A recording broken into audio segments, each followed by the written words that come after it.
guys, this is going to be the tutorial that's going to show you how to make this Glover stitch blanket.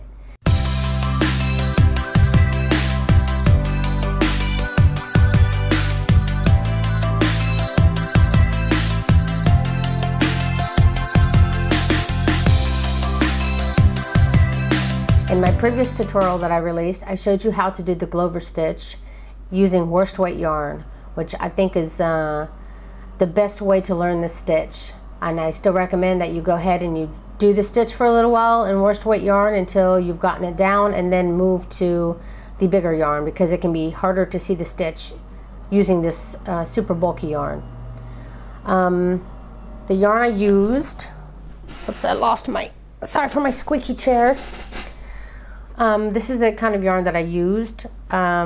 I get this in Israel. I'm not sure if you'd be able to find the same, but I know they have this super bulky yarn in the States or Australia or Britain or wherever you are. I'm sure they have it. In the US, sorry, excuse me. In the US, it's called super bulky yarn. And let me get to that part of my pattern because I don't have this memorized. For the US, it's called super bulky 6-ply yarn. And for Australia, it's called chunky yarn, and it's 20-ply. And the size of each skein that I used is 100 grams, 90 meters, and 98.4 yards per skein. And I used one skein per stripe. And each stripe is 7 rows. And the total of the blanket is 6 stripes. 1, 2, 3, 4, 5, 6, yes. Total of 6 stripes. So you're going to need 1 skein per stripe. So you're going to need at least 6 skeins. This color here, I used, oh wait, it was this color I used first for the first row, and did 1 row using this color as a border. And then I switched to my other color and did 7 rows, and then I started alternating 7 rows and then switching back and forth, and then I ended using this color and then did my border with this color. You don't have to do it the same way. I'm just telling you in case you wanted to design yours the same way. And where's my hook? Oh, here it is.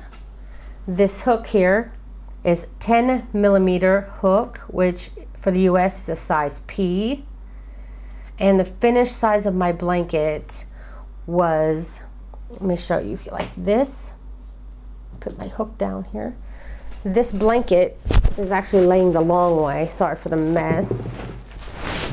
It's actually laying the long way there. Whoops. I lost my microphone. Okay, so the baby would be laying like this, and then you would cover it doing this way. So the stripes actually go like vertical up and down. But you're going to work on the blanket horizontally. So you're actually working on the whole length of the blanket when you begin. So you can decide how long you want to make it at the beginning. To be honest, I think I made mine just a little bit long.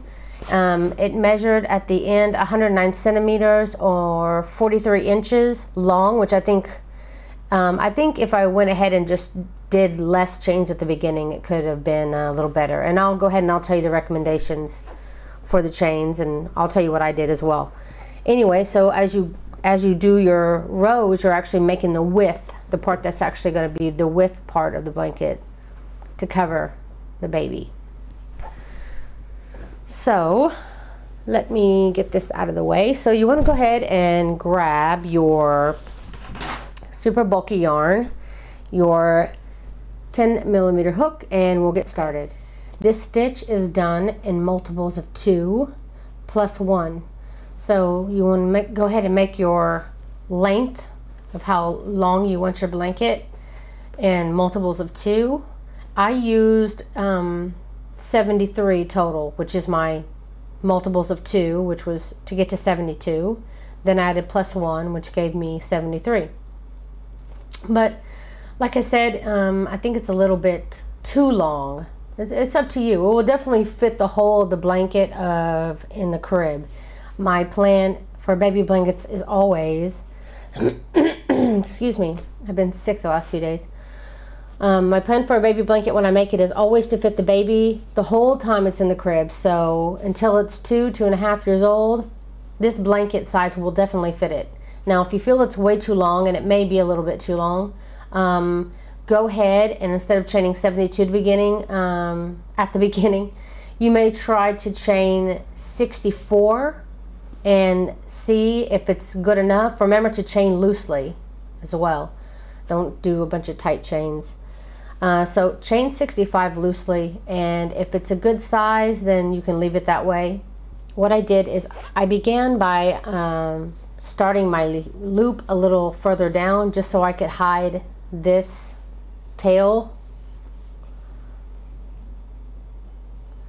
Make your slip knot.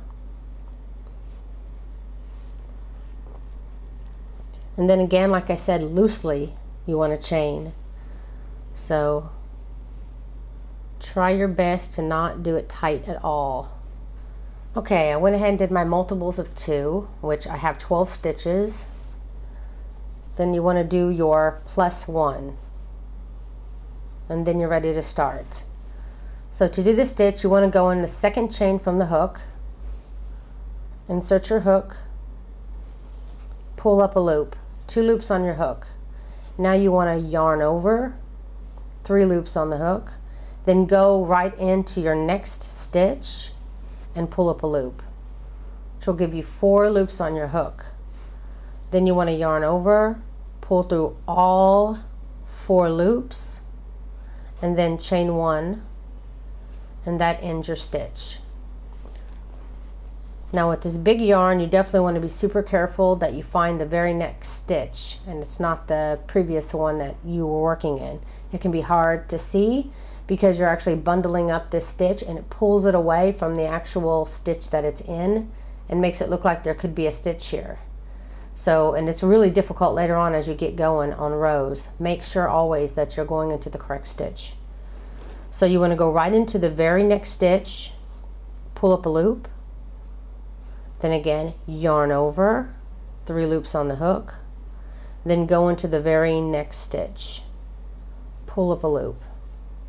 So as you can see, you're going to be using 2 stitches for this stitch. Then yarn over, pull through all 4 loops, and very important part of this is to chain 1 after. Always remember to chain 1. It holds that stitch together. So again, go into the very next stitch, pull up a loop, yarn over, go into the very next stitch, pull up a loop, 4 loops on the hook, yarn over and pull through all 4 loops and chain 1. Continue this down all of your chain, and then I'll show you what you do at the very end of your row. Okay, I reached the end of my row. I'm going to go in to my stitch as I was before, yarn over, go into the very last stitch of my row, pull through all 4 stitches. Okay, now this is the part that changes.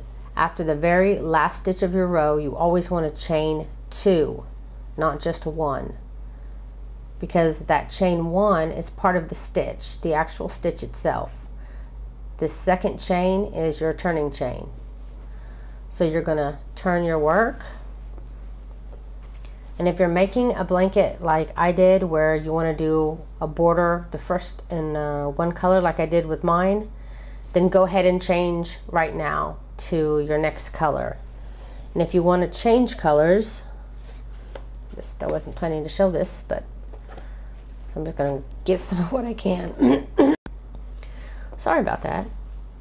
So if you want to change colors like I did with my other blanket, go ahead and get your hook here. This is going to, your loop.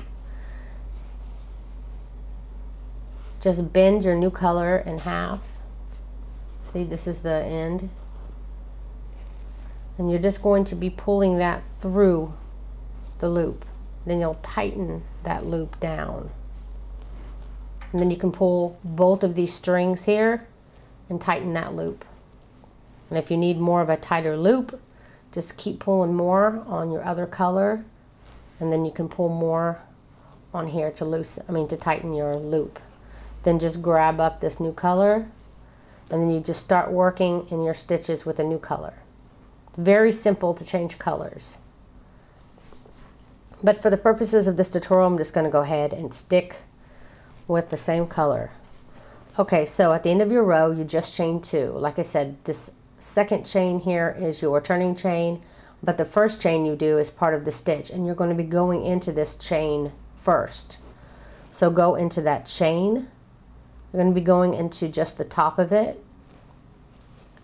Pull up a loop. Then yarn over, and you're going to go under both loops of this second stitch to pull up your final loop. Then you'll yarn over and pull through all 4 loops and chain 1. And then remember, your stitches are done. If you've ever done the butterfly stitch, how the butterfly stitch also took 2 stitches to complete. So remember, you're always going to be working with 2 stitches. The first stitch you'll be working in will only be going through this front loop only. So find this first stitch, go under the front loop only, and pull up a loop. Then yarn over, and then the next stitch, it's kind of a big stitch, it's easy to find. You want to go under both loops of the next stitch, and pull up a loop. 4 loops on the hook, pull through all 4 loops, and chain 1. Then again, your next one, you want to go through this front loop only, leaving the other hook, leaving the other loop there alone, and then pull up a loop, yarn over, and go through both loops of the next stitch. Yarn over, pull through all 4 loops, and chain 1. And again, if you're finding it difficult to see, I have this stitch also in worsted weight yarn you may want to take a look at. Again, going through this front loop only,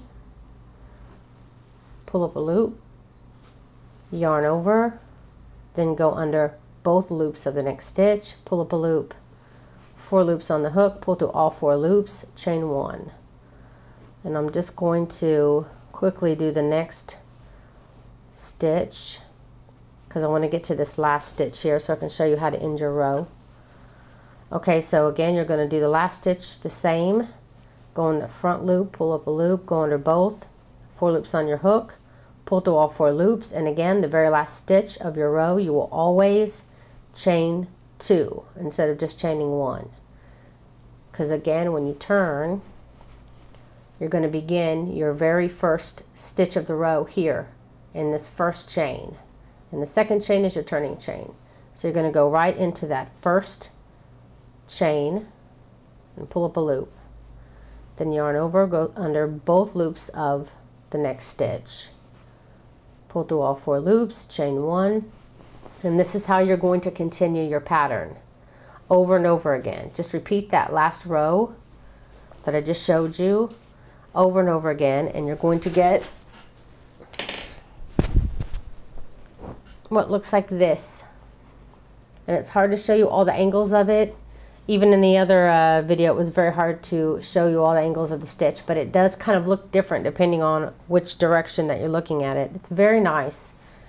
And, well, and that's it. I'll have the link to the other video showing the stitch in worsted weight yarn so that you can find it easily, so that if you're having difficulty following me in this super bulky yarn, you can still learn it the normal way that I teach, which is in worsted weight yarn. So that's it. Thank you so very much for watching. If you enjoyed this tutorial, please don't forget to click like.